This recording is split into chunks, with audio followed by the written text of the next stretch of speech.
Should you subscribe to the new Ring magazine? My opinion, long story short, the answer is yes. Watch to find out why. I have the latest 2 issues right here, right now.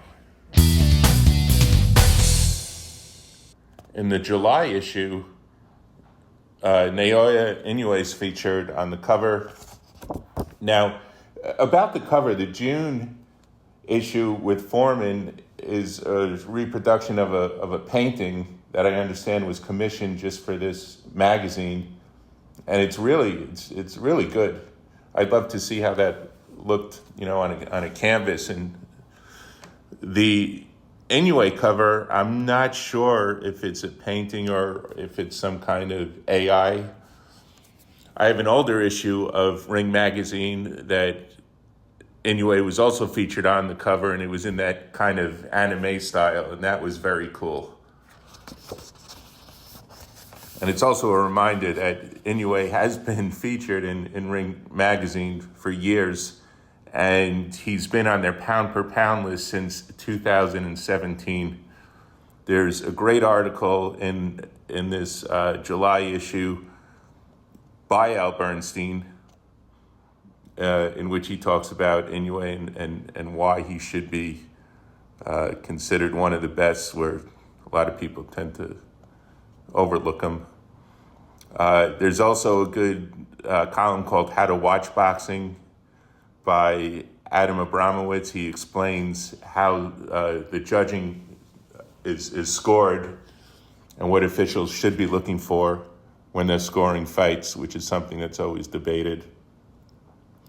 So as far as the articles are concerned, it's all good stuff.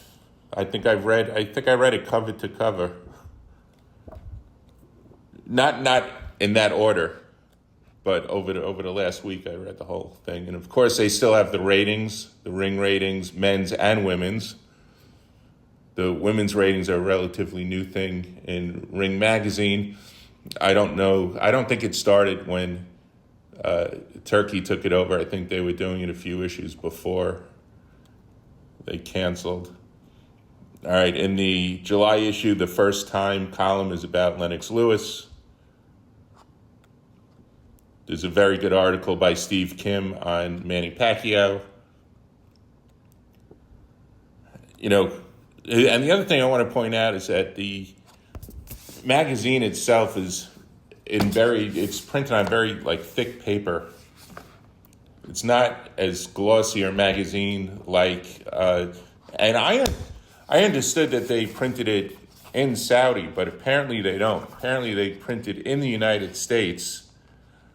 So that's my point here is I don't know why they're charging so much for shipping for the subscriptions. I know the subscription rate is $60 per year, but I've seen things online where people go and fill out the subscription and then the shipping is another $60 a year. So I bought these 2 issues at my local Barnes & Noble. So all I had to do is pay the cover charge, which was $9.99.